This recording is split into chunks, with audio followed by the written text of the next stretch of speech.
কারা কারা বিয়ে করেছেন হাতটা তুলে দেখায় দেন। আল্লাহু আকবার। জুয়ার ভাই দুইটা তুলেছে, ওনার অবশ্য দুইজন, আলহামদুলিল্লাহ। বিবাহ যারা করেন নাই তারা হাতটা তুলুক। ও ভাই তখনও সবাই তুললো, এখনো সবাই তুলে কেন? দেখেন 2 নাম্বারই করেন না, যারা করে নাই শুধু তারা হাত তুলবে। এদের কি আওয়াজ বেশি হবে? আসলে দেখা যাক। আমি সর্বপ্রথম তাকবীর দেব, যারা বিবাহ করেছেন মুরব্বীরা আল্লাহু আকবার দিবে। তারপরে আমি পরীক্ষা নেব আমার যুবকদের, দেখব মুরব্বীদের আওয়াজ বেশি হয় না যুবকদের আওয়াজ বেশি হয়। পরীক্ষা দিতে তৈয়ার? বিবাহিতরা তৈয়ার? নারায়ে তাকবীর। এই যে বাচ্চারা দিচ্ছে, কোনো বাচ্চারা দিবে না, শুধুমাত্র বিবাহিতরা, বড়রা দিবে। লিল্লাহে তাকবীর। এবার অবিবাহিতরা হাত তুলুক, আওয়াজটা দেখতে চাই, একটু গলা কাশিয়ে নিতে হবে। লিল্লাহে তাকবীর, নারায়ে তাকবীর। আল কোরআনের আলো ঘরে ঘরে জালো। লিল্লাহে তাকবীর। ছুটে আয় শাহজালালের নির্ভীক সৈনিকেরা, খতম করো নাস্তিকেদের চালা চামুন্ডাগুলা। ছুটে আয় শাহজালালের নির্ভীক সৈনিকেরা, খতম করো নাস্তিকেদের চালা চামুন্ডাগুলা। অলিদের এই ভূমিতে বিপ্লবেরই মশাল জ্বালা, অলিদের এই ভূমিতে বিপ্লবেরই মশাল জ্বালা। ছুটে আয় শাহজালালের নির্ভীক সৈনিকেরা, খতম করো নাস্তিকেদের চালা চামুন্ডাগুলা। শাহজালালের স্বপ্ন ছিল আল কোরআনের জ্বলবে আলো, শাহজালালের স্বপ্ন ছিল আল কোরআনের জ্বলবে আলো। সেই আলো ছড়িয়ে দিতে, সেই আলো ছড়িয়ে দিতে বিপ্লবেরই মশাল জ্বালা। ছুটে আয় শাহজালালের নির্ভীক সৈনিকেরা, খতম করো নাস্তিকেদের চালা চামুন্ডাগুলা। অলিদের এই ভূমিতে বিপ্লবেরই মশাল জ্বালা, অলিদের এই ভূমিতে বিপ্লবেরই মশাল জ্বালা। ছুটে আয় শাহজালালের নির্ভীক সৈনিকেরা, খতম করো নাস্তিকেদের চালা চামুন্ডাগুলা। তৈয়ার আছেন তো ইনশাআল্লাহ? আমরা এক আল্লাহর গোলাম, এক নবীর উম্মত, ঠিক কিনা? আল্লাহ পাকের গোলামেরা দুনিয়ার কোনো মানুষের গোলামি করে না। কথা বলেন। আপনারা করেন হয়তো, আমরা আলহামদুলিল্লাহ করি না। আল্লাহর গোলাম যারা, তারা আল্লাহ ছাড়া কারো গোলামি, নবীর উম্মত যারা, তারা নবীকে ছাড়া কাউকে নেতা মনে করে। আমাদের বাংলাদেশে, শুধু বাংলাদেশে নয় গোটা বিশ্বের বুকে, আমি যদি আপনাদেরকে প্রশ্ন করি, বলেন তো একজন নেতা দেখান যে নেতার ব্যাপারে কারো কোনো দ্বিমত নাই। আছে? কেউ আছে? একজন নেতা দেখান যার ব্যাপারে কেউ এই কথা বলবে একসঙ্গে যে না, এই লোকের চরিত্রে কোনো ঝামেলা নাই। আছে কেউ? কেউ বলতে পারবে?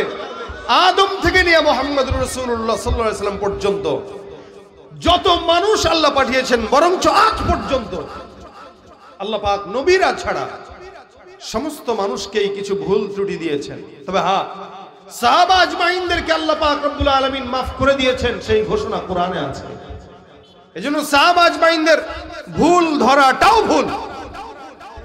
সাহাবা ইকরামদের পরে তাবেঈ যারা, এদেরকেও রাসূল করিম সাল্লাল্লাহু আলাইহি ওয়াসাল্লাম মাফের ঘোষণা দিয়েছেন। কিন্তু এরপর থেকে যত মানুষ আসবে বা এসেছে, প্রত্যেকের গুনাহ আছে না নাই? ভুল আছে না নাই? আর যদি রাজনীতি করে তাহলে তো ভাইরা আমার, শুধুমাত্র একজন লোক, যদিও আল্লাহ সব নবীদেরকেই নিষ্পাপ বানিয়েছেন, কিন্তু এমন ভাবে চারিত্রিক সনদ আল্লাহ পাক অন্য কোন নবীকে দেন নাই যেটা মুহাম্মদুর রাসূলুল্লাহ সাল্লাল্লাহু আলাইহি ওয়াসাল্লামকে দিয়েছেন। আপনাদের সন্দেহ আছে এই ব্যাপারে?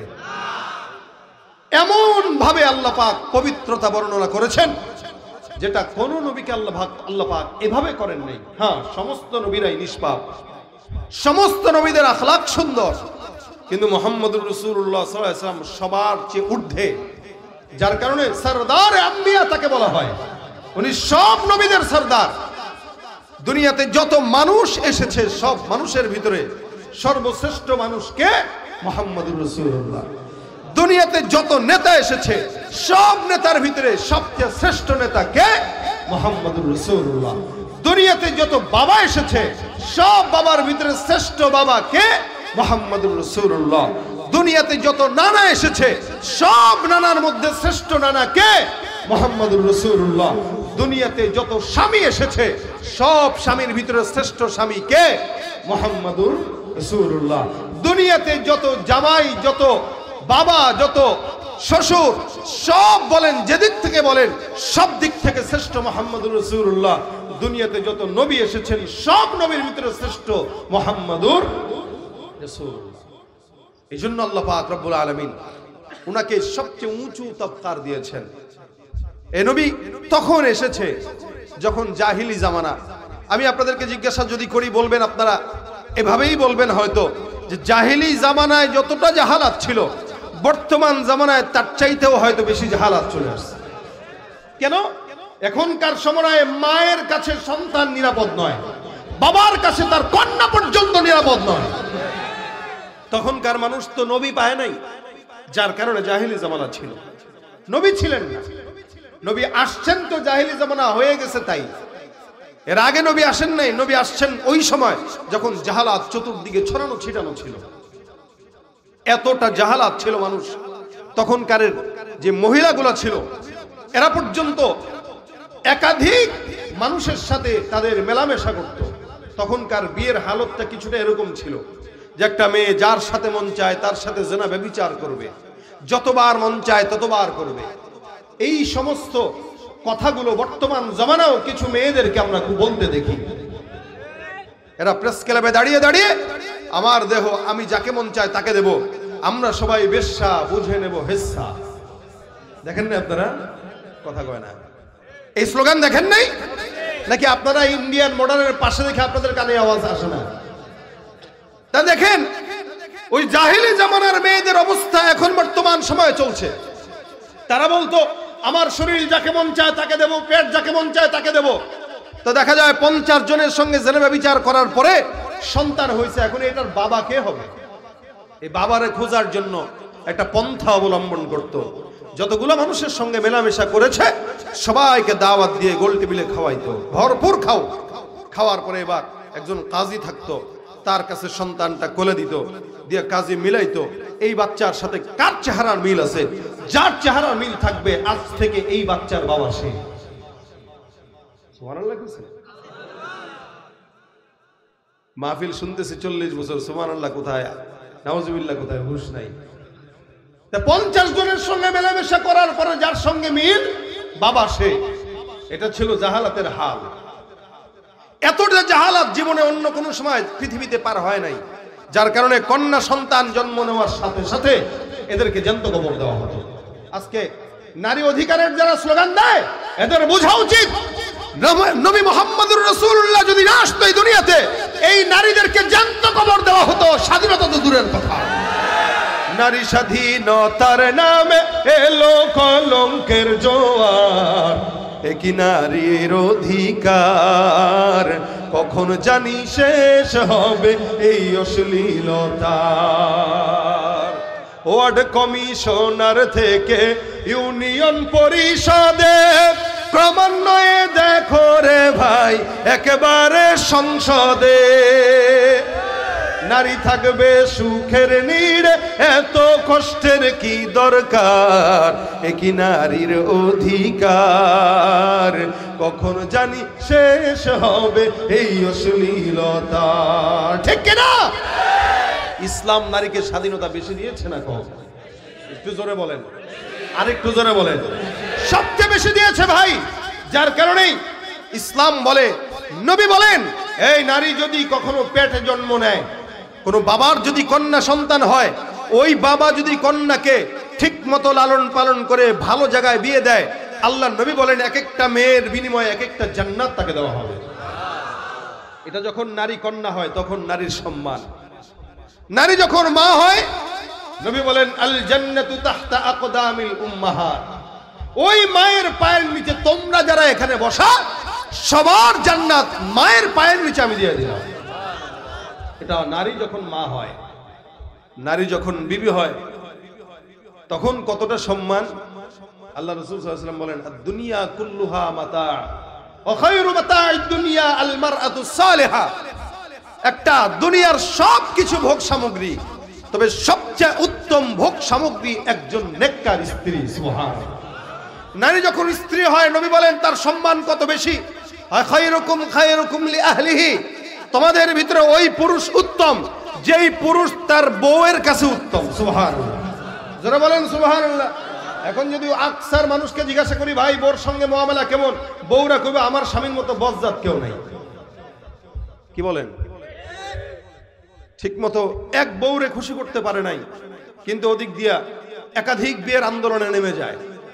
দুইটা তিনটা চারটা করো করো করো আরো করো, কিন্তু একটারেই ঠিক মতো খুশি করতে পারে। আমাদের জুবাইর ভাই আলহামদুলিল্লাহ অনেক সুখে আছে। না না, আমি উনার কথা অনেক জায়গায় বলি, উনার কথা আমি অনেক জায়গায় বলি যে না আলহামদুলিল্লাহ সমতা বজায় রাখতে পারলে সুখ আছে, কিন্তু ইনসাফ যদি কেউ বজায় রাখতে না পারে তাহলে তার জন্য কয়টা? একটা।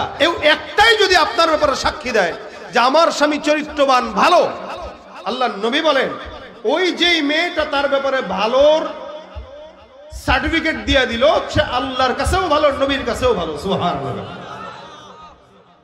আমার কথা হইল, একটা নারীর কতটুকু অসম্মান ছিল যেখানে জন্ম নিলেই তাকে জ্যান্ত কুদে ফেলা হতো।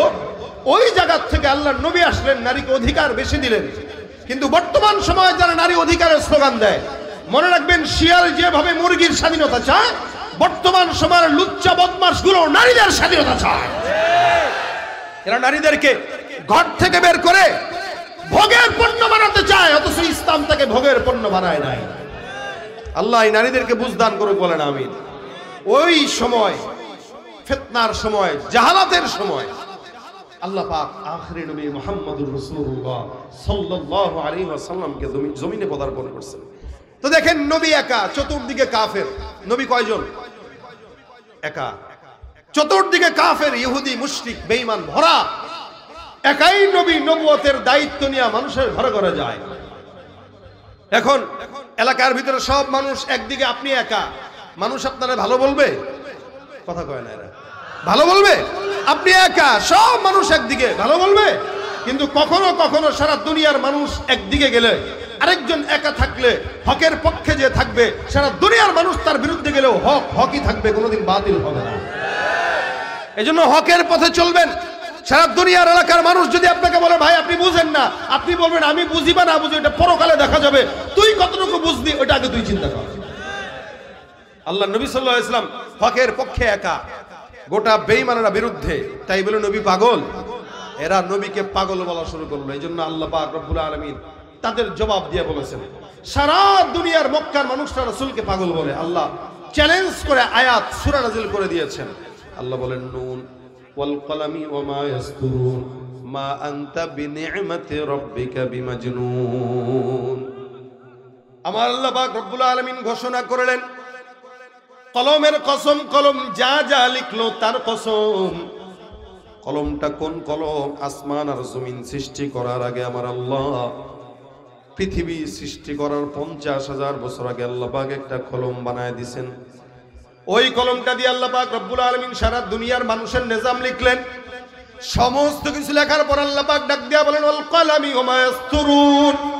কলমের কসম, কলম যা যা লিখলো তার কসম। আল্লাহ পাক রব্বুল আলামিন কসম খেয়ে তারপরে ঘটনা বর্ণনা করেন।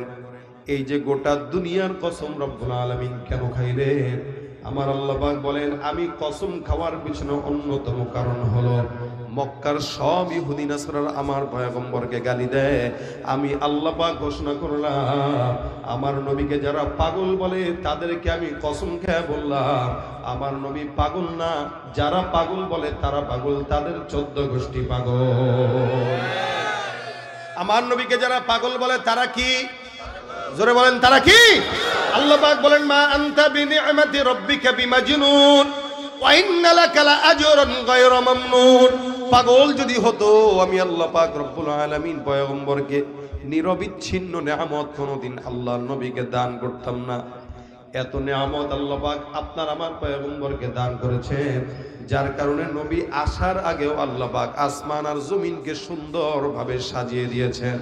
আমার নবী কোন জায়গায় যাবে, কেমন হবে, নবীর নাম কি হবে, নবীর আদত কি হবে, নবী কোন জায়গায় হিজরত করবে, আল্লাহর পয়গম্বর সাহাবা আজমাইনদের হাল, মদিনার হালত সব কিছু আল্লাহ পাক রব্বুল আলামিন পূর্ববর্তী সব কিতাবগুলোতে বর্ণনা করে দিয়েছেন। আমার আল্লাহ পাক রব্বুল আলামিন সব কিছু সুন্দর করে বুঝাই দিলেন, যাতে করে উম্মত নবীকে পাওয়ার পর কেউ যেন কোনোদিন নবীর বিরোধিতা করতে না পারে। নবী করিম সাল্লাল্লাহু আলাইহি ওয়াসাল্লাম যার কারণে বরকতময় নবী বলে আমার আল্লাহ পাক রব্বুল আলামিন নবী যখন দুনিয়ার জমিনে পদার্পণ করলেন, আল্লাহ পাক রব্বুল আলামিন নবীকে সিজদারত অবস্থায় জমিনের মধ্যে পদার্পণ করায় দিয়েছেন। আপনি আমি জন্মগ্রহণ করি নাপাক অবস্থায়, কিন্তু আখির নবী মুহাম্মদুর রাসূলুল্লাহ সাল্লাল্লাহু আলাইহি ওয়াসাল্লাম সিজদারত অবস্থায় পুত পবিত্র হালতে জন্মগ্রহণ করেছে। এটা আমার পয়গম্বরের আদাত, এটা আমার পয়গম্বরের ফিতরাতে আল্লাহ পাক স্বভাব দিয়েছেন। আল্লাহ পাক রব্বুল আলামিন পয়গম্বরকে সম্মান দিয়ে এই কারণে এই দুনিয়াতে এভাবে পদার্পণ করলেন। রাসূল সাল্লাল্লাহু আলাইহি ওয়াসাল্লাম আসছেন, সব কিছু আল্লাহ পাক রব্বুল আলামিন সাজাইলেন। আর আখির নবীকে সব উম্মতটা যখন, মানুষটা যখন পাগল বলা শুরু করলো, আল্লাহ পাক বলেন নবী আপনাকে যারা পাগল বলে তারা পাগল, তাদের 14 গোষ্ঠী পাগল। আমি আল্লাহ দুনিয়ার জমিনে আপনার মতো মর্যাদাবান লোক একটাও পাঠাই নাই। যারা আপনাকে পাগল মনে করে সবগুলার 14 গোষ্ঠীকে আমি আল্লাহ পাগল বানাই দিলাম। আবু লাহাব পর্যন্ত আমার নবীকে পাগল বলে ঘোষণা দেয়। নবী করিম সাল্লাল্লাহু আলাইহি ওয়াসাল্লাম 40 বছরের পর যখন নাকি ঈমানের দায়িত্ব পাইলেন, দিন ইসলাম প্রচারের দায়িত্ব পাইলেন, আল্লাহ নবী সাল্লাল্লাহু আলাইহি ওয়াসাল্লাম সকালবেলা সব মক্কার মানুষদেরকে জমা করলেন। আবু লাহাব ওই সময়ে নবীকে বদদুয়া করেছিলেন, তাব্বাল্লাকা ইয়া মুহাম্মদ। নবী আমার সুন্দর করে কথা বলতেছিলেন, আবু লাহাব বদদুয়া দিলেন। আল্লাহ পাক বদদুয়ার বিকল্পে নিজেই একটা সূরা নাজিল করে বান্দাকে জানায় দেন যে আবু লাহাব আমার নবীকে বদদুয়া দেয়, আমি আল্লাহ ওই আবু লাহাবের 14 গোষ্ঠী বিবি সন্তান সম্পদ সহ সব ধ্বংস করে দিলাম। এটা রাসূলের সম্মান, যার কারণে আল্লাহ পাক নবীকে বাঁচাইতে যে যারাই নবীর বিরোধিতা করেছে আল্লাহ পাক তাদেরকেই লাঞ্ছিত করেছেন। নবী নাই কিন্তু উম্মতেরা আছে যারা নবীর ওয়ারিস, এদের সাথে আজ পর্যন্ত যারা বেয়াদবি করেছে আল্লাহ তাদেরকে লাঞ্ছিত করে ওপারে পাঠিয়ে দিয়েছে। ভাইরা আমার, আল্লাহ পাক রব্বুল আলামিন সম্মান দিলেন, এত মর্যাদা দিলেন, যার কারণে আল্লাহ পাক বলেন নবী তো পাগল না, বরং এই নবীর আখলাকটাকে আমি আল্লাহ এত সম্মানিত বানাইলাম, যার কারণে আল্লাহ পাক বলেন ইন্নাকা লাআলা খুলুকিন আযীম। সারা দুনিয়ার ভিতরে সব নবীদেরকে পাঠাইলাম, কোন নবীর আখলাককে আমি খুলুকে আযীম বলি নাই, কিন্তু উম্মতে মুহাম্মাদি মুহাম্মদের আখলাককে আমি খুলুকে আযীম বললাম। যার কারণে আল্লাহ পাক বলেন ইন্নাকা লাআলা খুলুকিন আযীম। আপনাকে আমি আখলাক দিলাম, এই আপনার আখলাক আর সুন্নাত কোন ইমানদার যদি মানে, আল্লাহ নবী বলেন মান আহাব্বা সুন্নতি ফাকাদ আহাব্বানি ওয়া মান আহাব্বানি কানা মাই ফিল জান্নাহ। আমার সুন্নতকে কোন ব্যক্তি যদি মহব্বত করে ওই ব্যক্তি আমাকেই মহব্বত করলো, আর কোন ব্যক্তি যদি আমি নবীকেই মহব্বত করলো ওই ব্যক্তি আমি নবীর সাথে জান্নাতে বসবাস করবে। ভাই আল্লাহর কসম, আমল দিয়ে আমরা কেউ জান্নাত যেতে পারবো না। নাকি আপনারা পারবেন? না আমি পারবো। যত বড় বুজুর্গ হোক, পীর হোক, আমল দিয়ে কেউ জান্নাতে যেতে পারবে? সম্ভব না, কঠিন গেল। কিন্তু নবীর সুন্নত মানলে নবীর সাথে জান্নাতে যাওয়া যায়, নবীর সঙ্গে তাআল্লুক হইলে জান্নাতে যাওয়া যায়। আল্লাহ পাক রব্বুল আলামিন নবীকে এত মহব্বত ওয়ালা নবী বানাইলেন, সম্মান ওয়ালা নবী বানাইলেন, যার কারণে কোরআনে ফাতিহা থেকে নিয়ে নাস পর্যন্ত একটা জায়গাতেও আল্লাহ পাক রব্বুল আলামিন আমার নবীর নাম ধরে কোনোদিন বর্ণনা করেন নাই। দেখেন আল্লাহ পাক আদম পয়গম্বরকে কোরআনে নাম ধরে ঘোষণা করলেন। আল্লাহ বলেন ইয়া আদম উসকুন আনতা ওয়া যাওজুকাল জান্নাহ। আদম পয়গম্বরকে আল্লাহ পাক নাম ধরলেন। আল্লাহ বলেন ইয়া মূসা লা তাখাফ। আল্লাহ বলেন ইয়া ইব্রাহিম কদ সাদ্দাকতার রুইয়া। আল্লাহ পাক বলেন ইয়া ঈসা ইন্না নুবাশশিরুকা বিগুলাম ইয়া ইয়াহইয়া। আল্লাহ পাক এক এক জায়গায় এক এক নাম ধরে পয়গম্বরকে ডাকলেন, কিন্তু মুহাম্মদুর রাসূলুল্লাহ সাল্লাল্লাহু আলাইহি ওয়াসাল্লামকে আল্লাহ পাক যখন ডাকলেন কোরআনে একটা জায়গাতেও ইয়া মুহাম্মদ বলে ডাকেন নাই। যত জায়গায় ডেকেছেন সব জায়গাতে আল্লাহ পাক আমার পয়গম্বরের লকব বলে ডেকেছেন। সুবহানাল্লাহ। যার কারণে আল্লাহ পাক রব্বুল আলামিন বলেন মুহাম্মাদুর রাসূলুল্লাহ যদিও এই জায়গায় আল্লাহ পাক রব্বুল আলামিন মুহাম্মদ শব্দটা উল্লেখ করলেন, এই জায়গায় আমার আল্লাহ পাক রব্বুল আলামিন রাসূল লাগাই দিলেন। আরেক জায়গায় আল্লাহ পাক বলেন ওয়া মা মুহাম্মাদুন ইল্লা রাসূল। এখানে আল্লাহ পাক বলেন মুহাম্মদ নয়, তবে তিনি হলেন আল্লাহর রাসূল। আল্লাহ পাক অন্য জায়গায় বলেন ইয়া আইয়ুহান নবী। সব জায়গাতে আল্লাহ পাক নবী আর রাসূল বলে সম্বোধন করলেন। আয়াতে বলেন মা কানা মুহাম্মাদুন আবা আহাদিম মির রিজালিকুম ওয়ালাকিন রাসূলুল্লাহ ওয়া খাতামান নবিয়্যিন। আল্লাহ পাক রব্বুল আলামিন বলেন মুহাম্মদ তোমাদের কোন পুরুষের পিতা নয়। মুহাম্মদের এক নম্বর পরিচয় তিনি হলেন আল্লাহর রাসূল। দুই নম্বর পরিচয় ইনি হলেন আখির নবী মুহাম্মদুর রাসূলুল্লাহ।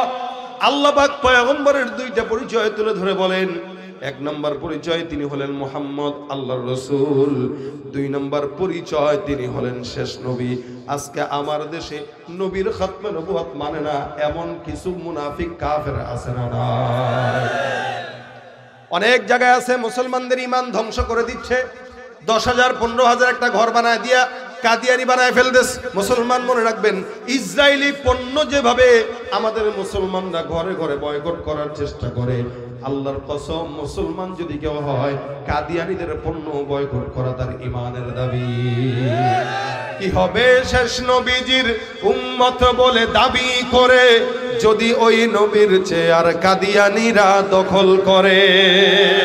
কি হবে শেষ নবীজির উম্মত বলে দাবি করে যদি ওই নবীর চেয়ার কাদিয়ানিরা দখল করে? নবীজির জন্য যদি রক্তের বহেও নদী তবুও হটবো না এই দাবি থেকে। কি হবে বেঁচে থেকে অযথা বিদ্যা শিখে যদি না করতে পারি শোষণবিহীন সমাজটাকে? ঠিক না? নবীর পরে কোন নবী আসবে? সম্ভাবনা আছে? কি মনে করেন আখিরি নবীর পরে আর কেউ আসবে? যদি আসতো আল্লাহ পাক ওমরকে পাঠাই দেন। যেহেতু ওমরও বিদায় হয়ে গেছেন, কিয়ামত পর্যন্ত নবুয়তের দরজা ক্লোজ, এই দরজা খোলার কোনো সম্ভাবনা নাই। সুতরাং আখিরি নবী শেষ নবী যারা মানে না তারা মুসলমান না, কাফের। যারা বলেন কি ভাইরা আমার খুব বুঝবেন, আল্লাহ পাক রব্বুল আলামিন নবীর মর্যাদা বর্ণনা করতে যে জায়গায় জায়গায় বর্ণনা করেছেন ইনি আখিরি নবী, আর কোন নবী নাই। এটা আল্লাহ পাক রব্বুল আলামিন মর্যাদা দিয়ে জায়গায় জায়গায় যত জায়গায় নাম উল্লেখ করেছেন সব জায়গায় লকব দিয়ে উল্লেখ করেছেন। শুধু তাই নয়, আল্লাহ পাক শিখায় দিলেন হে উম্মতেরা তোমরাও যখন মুহাম্মদুর রাসূলুল্লাহ সাল্লাল্লাহু আলাইহি ওয়াসাল্লামকে ডাকবা খবরদার নাম ধরে ডাকবা না, আল্লাহর নবীর লকব দিয়া ডাকবা। আমার আল্লাহ পাক বলেন লা তাজালু দুআর রাসূল বাইনাকুম কাদুআই বাদিকুম বাদা। খবরদার একে অপরকে যেমনে তোমরা ডাক দাও নবীকে সামনে রাখবা না। নবীর সামনে যখন বসা থাকবা লা তারফাউ আসওয়াতাকুম ফাওকা সাওতিন নবী, নবীর গলার উপরে কোনোদিন গলা উঁচু করবা না। কতটা সম্মান দিলে আল্লাহ পাক এত মর্যাদা দান করেন। এই জন্য আল্লাহ পাক ওই নবীর আখলাকটাকে আপনার আমার জন্য সিদ্ধান্ত দিয়ে দিয়েছেন, এটাই চূড়ান্ত, এর বাইরে কোনো আখলাক আর নাই। যত বড় নেতা হোক চরিত্রে ঝামেলা আছে। এরপরও তো আপনারা স্লোগান দেন অমুকের চরিত্র ফুলের মতো পবিত্র, মুখস্থ স্লোগান। নামাজও পড়ে না, রোজাও রাখে না, গাজার ব্যবসা করে, ইয়াবা পাচার করে, এরপরও তার আদর্শ নাকি উত্তম আদর্শ। নাউজুবিল্লাহ। ভাইরা আমার, এই জন্য স্লোগান যদি দেওয়া লাগে বিশ্ব নবীর চরিত্র, নেতারটাও ফুলের মতো নবীরটাও ফুলের মতো, এটা মানা যায়। বিশ্ব নবীর চরিত্র ফুলের চেয়েও, বলেন ফুলের চেয়েও পবিত্র। এটা হচ্ছে চারিত্রিক যদি স্লোগান দেওয়া লাগে নবীরটা দিবেন। এখন আপনার আমার এই স্লোগানের কারণেই যারা এলাকার ভিতরে চুরি চামারি সন্ত্রাসী কার্যক্রম ঘটায় অথবা দুর্নীতি করে বেড়ায়, আপনি আমি যখন তাদের পক্ষে এত বড় বড় স্লোগানগুলো দেই তখনই তারা চিন্তা করে এত অন্যায় অপরাধ করার পরেও যেহেতু আমার স্লোগান দেয় চরিত্র আমার ভালো, তাহলে ভালো হওয়া দরকার নাই, বরং আরো বড় জোর হব। কথা বলেন ঠিক কিনা? যাদের হাতে যায় ক্ষমতা দেশ যেন বাপের ভিটা, রাখতে চেয়ার শুরু করে বিদেশিদের পাচাটা। যাদের হাতে যায় ক্ষমতা দেশ যেন বাপের ভিটা, রাখতে চেয়ার শুরু করে বিদেশিদের পাচাটা। বিদেশিদের কথা মতো চালায় ওরা নিজের দেশ, দেখতে দেখতে গোল্লায় গেল আমার সোনার বাংলাদেশ। আমার সাথে দেখতে দেখতে গোল্লায় গেল বাংলাদেশ। একে একে শেষ করেছি সবার দেখা হইল শেষ। দেখতে দেখতে গোল্লায় গেল আমার সোনার বাংলাদেশ। দেখতে দেখতে গোল্লায় গেল আমার সোনার বাংলাদেশ। কেউ দিল না সবাই নিল আমরা যে কলুর বলদ। সারা বছর নেয় না খবর নির্বাচনে খুব দরদ। কেউ দিল না সবাই নিল আমরা যে কলুর বলদ। সারা বছর নেয় না খবর নির্বাচনে খুব দরদ। নির্বাচনের আগে নেতা ধরে কত রকম বেশ। নির্বাচনের আগে নেতা ধরে কত রকম বেশ। দেখতে দেখতে গোল্লায় গেল আমার সোনার বাংলাদেশ। ঠিক কিনা? রাগ করছেন কে? এবার হাতটা তুলেন তো। কেউ রাগ করেন নাই তো? আমরা তো এইগুলোই দেখতেছি এতদিন, কি বলেন ঠিক না? ইনশাল্লাহ ভবিষ্যতে সুযোগ আছে, এখনো সম্ভাবনা আছে বাংলাদেশটাকে মুসলমানদের হাতে তুলে দেওয়া, বাংলাদেশটা কোরআনের জন্য গঠন করা। ঠিক কিনা? এই জন্য স্লোগান যার তার ব্যাপারে দিয়েন না। তবে চারিত্রিক সনদ আল্লাহ পাক যাকে দিয়েছেন স্লোগান হবে তার জন্য। ঠিক কিনা? জোরে বলেন। ভাইরা আমার খুব বুঝেন, আল্লাহ পাক রব্বুল আলামিন নবীকে এত বড় সম্মান, মর্যাদা, আখলাক, চরিত্র দিলেন, যার কারণে আল্লাহ পাক বলেন কুল ইন কুনতুম তুহিব্বুনাল্লাহ ফাত্তাবিউনি ইউহিব্বুকুমুল্লাহ। নবী আপনি বলে দেন যে ব্যক্তিটা আল্লাহ পাক রব্বুল আলামিনকে মহব্বত করে, ভালোবাসে, তোমরা যদি আল্লাহকে ভালোবাসো অথবা আল্লাহ পাক রব্বুল আলামিনের ভালোবাসা তোমরা যদি চাও, নবী আপনি বলেন তারা যেন আপনি নবীর ইতাআত করে, আনুগত্য করে। আর আপনার ইতাআত আনুগত্য যদি কেউ করে, আমি আল্লাহ ওই বান্দাকে মহব্বত করে বুকে তুলে নিব। শুধু বুকে তুলে নেব, কোলে তুলে নেব তাই না, বরং ওয়াগফির লাকুম যুনুবাকুম, আমি আল্লাহ তারে ক্ষমাই করে দেব। সুবহানাল্লাহ। নবীর সুন্নতে এতটা দাম, আল্লাহ পাক রব্বুল আলামিনের হাবিব বলেন সুন্নত মানবা আমাকে মানা হবে, আমাকে মানবা, মহব্বত করবা, আমার সাথে জান্নাতে থাকবা। সুন্নত এত বড় একটা পাওয়ারফুল জিনিস আমরা জিন্দেগিতে বুঝিও না, যার কারণে সুন্নত রাখতেও পারি না। অধিকাংশ মানুষ উম্মত দাবি করে কিন্তু সুন্নত নাই, দাড়ি নাই, সুন্নত নাই, মেসওয়াক নাই, সুন্নত নাই। রাসূলের জিন্দেগি, নিজের জিন্দেগিতে পয়গম্বরের সুন্নত রাখে না। এ মুসলমান, এই কারণে নবী করিম সাল্লাল্লাহু আলাইহি ওয়াসাল্লাম বলেন লা ইউমিনু আহাদুকুম হাত্তা ইয়াকুনা হাওয়াহু তাবাআন লিমা জিতু বি।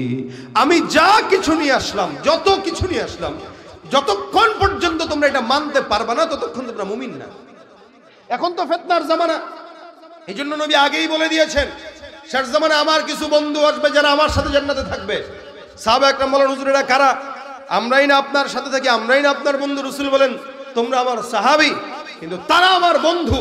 তার মানে নবী করিম সাল্লাল্লাহু আলাইহি ওয়াসাল্লাম আপনাকে আমাকে রাসূলের বন্ধু হিসেবে গ্রহণ করেছেন। কত দাম দিয়েছেন রাসূল। নবী বলেন এরা আমার বন্ধু, এরা আমার সাথে জান্নাতে থাকবে। আর ওই শেষ জামানায় ফিতনা, যখন ডানে বামে সামনে পিছনে চতুর্দিকে ফিতনা, ওই মুহূর্তে যদি কেউ আমার সুন্নতের উপর অটল থাকে, আল্লাহ নবী বলেন আল্লাহ পাক তাকে আজরু মিয়াত শহীদ, 100 শহীদের সওয়াব দান করে দেন। 100 শহীদকে যেই প্রতিদান আল্লাহ দিবেন, একজন বান্দা যে রাসূলের সুন্নতের উপর অটল থাকার চেষ্টা করবে, আল্লাহ নবী বলেন তাকে 100 শহীদের নিয়ামত আল্লাহ দান করবে। ভাইরা আমার, আমরা জানি এগুলো সব যে রাসূলের সুন্নত দামি, মুশকিল হলে আমরা মানি না। দাঁড়িয়ে রাখতেছি বাস খালাস, কোনো মতে আর কি ছেটে ছেটে রাখতেছি, দায় সারা রাখা আর কি, যে মানুষ বুঝলেই হইল না। দাঁড়িয়ে রাখা ওয়াজিব, কিন্তু নবীর সুন্নত তরিকায় রাখা ওয়াজিব, সুন্নত তরিকায় রাখা ওয়াজিব। পকেটে হাত দিলে মেসওয়াক পাওয়া যায় না, কিন্তু সিগারেট ঠিকই জুটে। ইয়াবা পাচার ঠিকই ওপার থেকে দাদারা দেয়। আমরা দাদাদেরকে অনেক কিছু দিয়ে আসছি, কিন্তু তারা আমাদেরকে গাঁজা ইয়াবা ছাড়া আর কিচ্ছু দেয় নাই। পকেটটা ওয়াশ করলে ওইটা পাওয়া যায়, নবীর মেসওয়াক পাওয়া যায় না। অথচ একটা সুন্নতও যদি আমরা জিন্দা করার চেষ্টা করি তবুও তো সওয়াব। এজন্য শেষ জামানায় ফিতনায় রাসূল বলেছেন কেউ যদি সুন্নতের উপর আমল করার চেষ্টা করে ফালাহু আজরু মিয়াত শহীদ। সাহাবা একরাম সুন্নত জিন্দা করে দুর্গ জয়লাভ করে ফেলেছেন। আমিরুল মুমিনিন খলিফাতুল মুসলিমিন ওমর ফারুকের জামানার ঘটনা। সাদ ইবনে আবি ওয়াক্কাস রাদিয়াল্লাহু তাআলা আনহু উনাকে আমিরুল মুমিনিন বানায়া, সেনাপতি বানায়া মিশর যুদ্ধের জন্য পাঠিয়ে দিলেন। ওমরে ফারুক তাকে পাঠিয়ে দিলেন, যাও তুমি মিশর বিজয় করে আসো। সাদ ইবনে আবি ওয়াক্কাস রাদিয়াল্লাহু তাআলা আনহু গেলেন, যুদ্ধের ময়দানে জিহাদ করার জন্য যায়। ওই জায়গায় যাওয়ার পর 1 মাস অতিবাহিত হয়ে গেল যুদ্ধ করতে করতে, কিন্তু বিজয় এখনো আসে নাই। যার কারণে ওমর রাদিয়াল্লাহু তাআলা আনহুর কাছে চিঠি লিখলেন, আমিরুল মুমিনিন, আমাদের হালত দুর্বল হয়ে গেছে, এখনো খাবার দাবার আমার কাছে নাই, কি করব? আমিরুল মুমিনিন, খাবারের কোনো বন্দোবস্ত করেন নাকি আমরা পিছু হটে চলে আসবো, আপনি আমাদেরকে সিদ্ধান্ত দেন। হযরত ওমর ডাক দিয়া বলে, হে সাহাবা ইকরামের দল, তোমরা কি করবা এটা আমি জানি না, তবে আমার একটা খেয়াল, এত মাস হয়ে গেল, 1 মাস হয়ে গেল, এখনো পর্যন্ত বিজয় আসে নাই। তার মানে আমার দিল বলে তোমরা নিজেরা নিজেদের মধ্যে পরামর্শে বসো। আমার মনে হয় আল্লাহর নবীর যে কোনো না যে কোনো সুন্নত তোমাদের থেকে দূর হয়ে গেছে, যার কারণে আল্লাহ পাক তোমাদের কাছে বিজয় এখনো ফিনায় দেন নাই। তোমরা দেখো একটু, কোনো না কোনো সুন্নত হয়তো তোমাদের থেকে ছুটে গেছে। দেখেন, ওমর এটা বলেন নাই তোমাদের কাছে অস্ত্র নাই বা তোমাদের মনে শক্তি কম হয়ে গেছে, এটা বলেন নাই। ওমর বলেছেন কি, তোমাদের কোনো না কোনো সুন্নত ছুটে গেছে। সাদ ইবনে আবি ওয়াক্কাস এবার সাহাবা আজমাইনদেরকে নিয়ে বসলেন। বসার পরে সবাইকে ডাক দেয়া বলে, সাহাবা আজমাইনের দল, আল্লাহর নবীর সাহাবে আমিরুল মুমিনিন আমাদেরকে বলেছেন মনে হয় সুন্নত ছুটে গেছে, আসো তো দেখি মুহাসাবা করি, তোমার কাছে কোন সুন্নত নাই, আমার কাছে কোন সুন্নত নাই, একটু দেখো তো। তারা দেখতে দেখতে দেখতে দেখতে হঠাৎ করে সিদ্ধান্তে পৌঁছলো, যতগুলো সাহাবী যুদ্ধের ময়দানে জিহাদের জন্য আসছে, এদের একটা সুন্নত ছাড়া হয়ে গেছে, সেই সুন্নতটাই হলো মিসওয়াকের সুন্নত। মানে এই বিপদের ভিতরে, যুদ্ধের ভিতরে তারা মিসওয়াকটা ভুলেই গেছে করতে। এই গঞ্জাম জিহাদ, কখনো ঘুমায় কখনো ঘুমার সুযোগ নাই, শত্রুর মোকাবেলা 24টা ঘন্টা করা লাগতেছে, যার কারণে মিসওয়াক থেকে তারা একটু দূরে সরে গেছে। করে তো করে না, করে তো করে না। রাসূল বলেন, আমি ভয় পেয়ে গিয়েছি, লাউলা আন আশুক্কা আলা উম্মতি লা আমারতুহুম বিসওয়াক ইনদা কুল্লি সালাহ।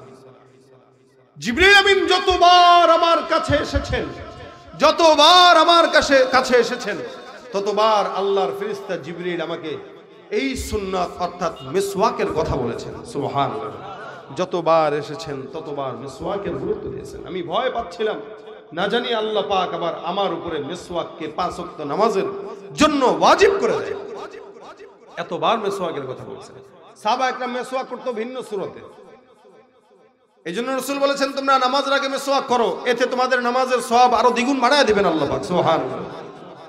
এখন তোমরা ব্রাশ করি, মিসওয়াক পাওয়াই যায় না। সাদ ইবনে আবি ওয়াক্কাস বলেন, আমরা সবাই চিন্তা করলাম, হ্যাঁ মিসওয়াক ছুটে গেল, কি করা যায়, কি করব? সবাইকে ডাক দিলেন, একটা একটা করে এলাকার ভিতরে যত গাছ দেখা যায় সব গাছ থেকে ডালগুলো কেটে কেটে তোমরা মিসওয়াক বানায় নাও। সাহাবা আজমাইন এবার ডালগুলো কাটলেন, সুন্দর করে মিসওয়াক বানাইলেন। দুর্গ থেকে সব ইহুদি নাসারারা দেখতেছে সাহাবা আজমাইন সুন্দর করে ডালগুলো কেটে কেটে তাদের মিসওয়াক বানায় নিচ্ছে। ফজরের নামাজের আগে মিসওয়াক করে তাহাজ্জুদের নামাজ আদায় করলো, তারপরে ফজরের নামাজের মধ্যে তেলাওয়াত লম্বা একটা দিয়া দিল। ফজরের নামাজ পড়বে, আত্তাহিয়াতুস সূরাতে পড়ছে, কিরে দূর থেকে কেমন যেন পায়ের ধ্বনি শোনা যায়। সাহাবা একরাম সালাম ফিরায়, আর দুর্গের দিকে তাকায় দেখে কোথায় দুর্গের ফটকে যতগুলো সৈন্য ছিল সব সৈন্য কেমন যেন গাট্টি বস্তা নিয়ে পালানো আরম্ভ করে দিয়েছে। সাহাবা একরাম কয়েকজন মিলে দৌড় দিল, কিরে কই যায় রা, ধরার জন্য যায় কিন্তু একটারও পায় নাই, সব দিকে পালানো শুরু করে দিস। একজনে কোনো মতে ধরলো, ধরে বলে, কি ব্যাপার তোমরা কেন পালাও? বলে, আমরা পেরেশানির মধ্যে পড়ে গেলাম, তোমাদেরকে এতদিন পর্যন্ত মাছ গোস্ত রুটি খাইতে দেখলাম, তোমরা আজকে গাছগুলো ভেঙে ভেঙে তোমাদের কি যেন গাছের ডালগুলো খাওয়া শুরু করে দিয়েছো। আমাদের সৈন্যবাহিনীরা ভয় পেয়ে গেছে, না জানি তোমরা আবার আমাদেরকেই খাওয়া শুরু করে দাও। আমরা ভয় পেয়ে গেছি যে আমরা কি আবার তোমাদের খাদ্য হই কিনা, এজন্য আমরা পলানো শুরু করে দিচ্ছি। এক মেসওয়াক, এই মেসওয়াকের বরকতে মিশর জয় লাভ করায় দিচ্ছেন আল্লাহ পাক। সাহাবা আজমাইনদের সুবহানাল্লাহ। সাহাবা একরামরা যুদ্ধের ময়দানে গেলে কিছু পন্থা অবলম্বন করতেন। মেসওয়াক বড় বড় তো এমনি এমনি কাটছে, এমনি এমনি চোখ বড় বড় করে করে ওদিকে তাকায় তাকায় যে দেখ আমরা কি করতে পারি। এক মেসওয়াকের ভয়ে রাজ্য ছেড়ে পালাতে বাধ্য হয়েছে। সেই মেসওয়াক যদি আজকে আমাদের কাছে এখনো চলে আসে, কামান বিমান দরকার নাই ভাই। মুসলমানের অস্ত্র হচ্ছে ইমানের অস্ত্র। মেসওয়াক যদি হাতে থাকে আর ইমান যদি বুকে থাকে, ইনশাআল্লাহ এই মুসলমানদের কাছ থেকে জয় ছিনিয়ে নেওয়ার সাহস কারো নাই, কারো নাই, কারো নাই। ঠিক কিনা জোরে কয়?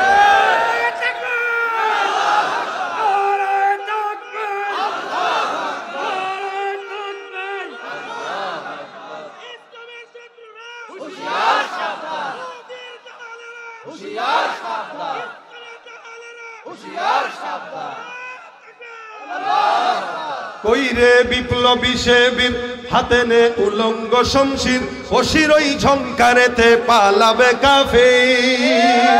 কইরে বিপ্লবী সেবীর হাতে নে উলঙ্গ শমশির, অশির ওই ঝংকারেতে পালাবে কাফির। ছুটে আয় বদলা নিতে ওই জালিমের ভুলে জাহায়াত, পেরিয়ে রক্ত ভেজা পথ এ পথে আসবে হুকুমত, পেরিয়ে রক্ত ভেজা পথ এ দেশে আসবে খেলাফত। এ পথের মাঝেতে আছে গোজারি জাতির ভবিষ্যৎ, পেরিয়ে রক্ত ভেজা পথ। কে আছিস মরতে রাজি হতে গাজী ময়দানেতে ফের, যে দেখ তাক করা সব বুলেট কামান ওই যে জালিমের।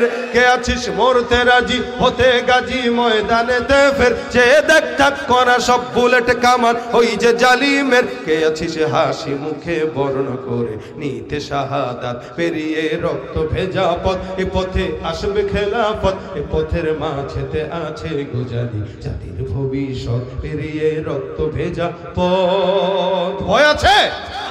সুন্নত যদি এখনো জিন্দা করতে পারি, ইনশাআল্লাহ বিজয় আপনার আমার গাড়ি আসবে, আপনার আমার কাছে আসবে। ওরা যতই চক্রান্ত করুক, এদেশে আমরা তাদের মন্দিরে পাহারা দেওয়ার চেষ্টা করি, আর তারা আমাদের কোরআনকে পায়ের নিচে ফেলানোর দুঃসাহস করে। তারা যদি গায়ে পড়ে আমাদের কাছে লাগতে আসে, আলহামদুলিল্লাহ আমাদের শক্তি আছে, আমাদের ঈমান এখনো আমরা কারো কাছে বিক্রি করি নাই। আমরা চাই এদেশের সবাই আনন্দে বসবাস করুক, এদেশের সবাই মিলেমিশে বসবাস করুক। কিন্তু কেউ যদি আমাদের ঈমানকে জাগ্রত করে দেয়, ওরা যদি মনে করে আমরা ঘুমিয়ে আছি, এটা ভুল করবে। আল্লাহ পাক আমাদের ঈমানকে সতেজ করে দেখ, আমাদের ঈমানের যে দুর্বলতা আছে এগুলো কাটিয়ে দেখ। জোরে বলেন আমিন। সুন্নত জিন্দার জন্য আল্লাহ পাক মুসলমানদেরকে জয় লাভ করায় দিয়েছেন। সেই সুন্নত আজকে আমরা ভুলতে বসেছি। ওই সুন্নত এখন আমাদের কাছ থেকে ছেড়ে চলে যাচ্ছে, কেমন যেন আমরা লাভ বেপরোয়া হয়ে গেছি। এই জন্য ভাইরা আমার, যে মেসওয়াকের কথাটাই যেহেতু বললাম, এই কথাটাই যদি আমরা শুনি যে আজকে থেকে নিয়ত করব, নবীর একটা সুন্নত অন্তত জিন্দা করার চেষ্টা আমি করব। প্রতিদিন কমাস কম একটা সুন্নত আমি যদি পালন করতে পারি, ইনশাআল্লাহ নবীর সাথে জান্নাত হবে। সন্দেহ আছে? আজকে কালকেই বাসায় আপনার পাশের গাছ থেকে একটা ডাল কেটে মেসওয়াক বানান। প্রত্যেক দিন অন্তত একবার করে মেসওয়াক করেন, পারলে 5 ওয়াক্ত নামাজের আগে করেন। অন্তত মেসওয়াকটা ধরেন। মেসওয়াক অনেক গুরুত্বপূর্ণ আমল, যেটা জিবরিল যতবার এসেছেন ততবার নবীকে সবক দিয়ে গিয়েছেন। খালি ওয়াজিব করেন নাই, কিন্তু নবী ভয় পেয়ে গিয়েছিলেন না জানি আবার ওয়াজিব হয়ে যায়। এই সুন্নতটাই যদি আজকে আমরা এখান থেকে আমল নিয়ে যেতে পারি, উপরে মাথায় টুপি, মুখে দাড়ি, আর পকেটে যদি একটা তাসবিহ আর সুন্নতি মেসওয়াক থাকে, ভাই ইনশাআল্লাহ আপনাকে শয়তান গুনাহ করতে দিবে না। ইনশাআল্লাহ দিবে না গুনাহ করতে। ভাই রাসূলের সুন্নতেই মুক্তি। যে লোকটা দাড়ি রাখে না, ওই লোকটা যা মন চায় তাই করতে পারে। আর যে লোকটার দাড়ি আছে, ওই লোকটা করতে গেলে 10 বার চিন্তা করে যে করব কি করব না। কেন? শুধু রাসূলের এই একটা সুন্নতের কারণে।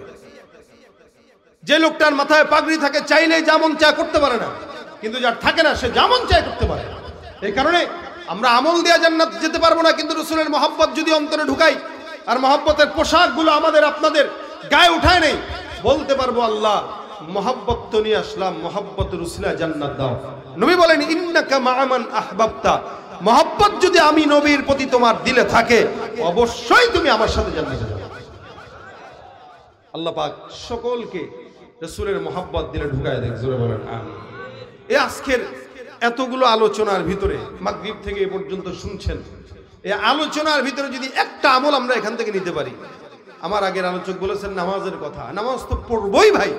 এটা তো অনেকে কয় ভাই নামাজ পড়বেন নিকো দরকার, তো কিসের দরকার রে ভাই? নামাজ দরকার বুঝেই না, নামাজ দরকার বলেন না।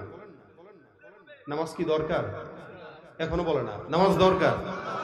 আপনার লুঙ্গি দরকার, বলেন লুঙ্গি দরকার। লুঙ্গি টান দিয়া খুললে কি আপনি ভালো না পাগল? তার মানে গেঞ্জি পাঞ্জাবি দরকার, লুঙ্গি দরকার না, লুঙ্গি ফরজ। কথা বুঝেন নাই? পাঞ্জাবি দরকার হইলেও চলে, না হইলেও চলে। গেঞ্জি দরকার হইলেও চলে, না হইলেও চলে। লুঙ্গি দরকার না, ফরজ। লুঙ্গিরও যদি কেউ দরকার মনে করে, বুঝতে হবে তার পাবনা থেকে বলে আসছে, কারণ ও পাগল। নইলে ও লুঙ্গি দরকার কেন বলবে? কারণ ও কখনো পড়বে কখনো পড়বে না। নামাজ দরকার, কথা বলে না, দরকার। সুন্নত দরকার, সুন্নত দরকার হইলে তো আলহামদুলিল্লাহ রাসূলের সাথে জান্নাত। কিন্তু যে করতেছেন না, তার মানে সুন্নত তরক করার দ্বারা আপনি রাসূল থেকে দূরে আছেন। কিন্তু ফরজ যদি কেউ না করে, নামাজ যদি না পড়ে, তাহলে তাকে বলা হয় সে পাগল।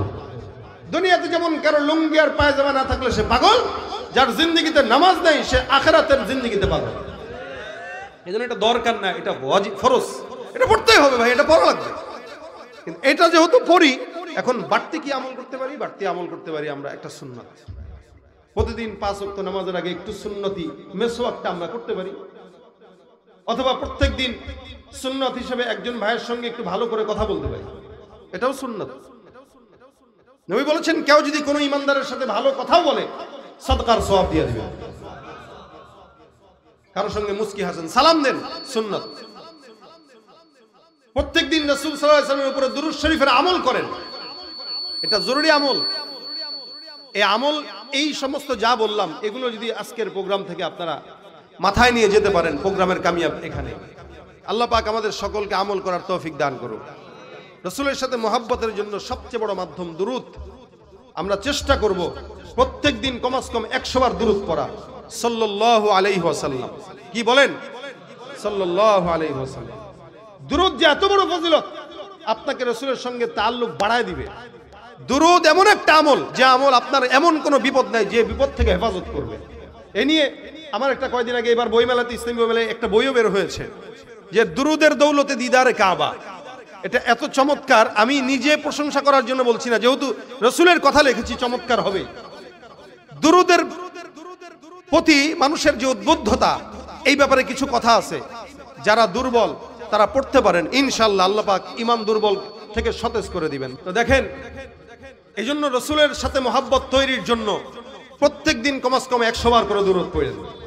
আল্লাহ পাক আমাদেরকে এই দুরূদের বদৌলতে রাসূলের সাথে তাআল্লুক করে দিবেন, এবং রওজায় আল্লাহ পাক রাসূলের স্বপ্ন দেখা দিবেন ইনশাআল্লাহ।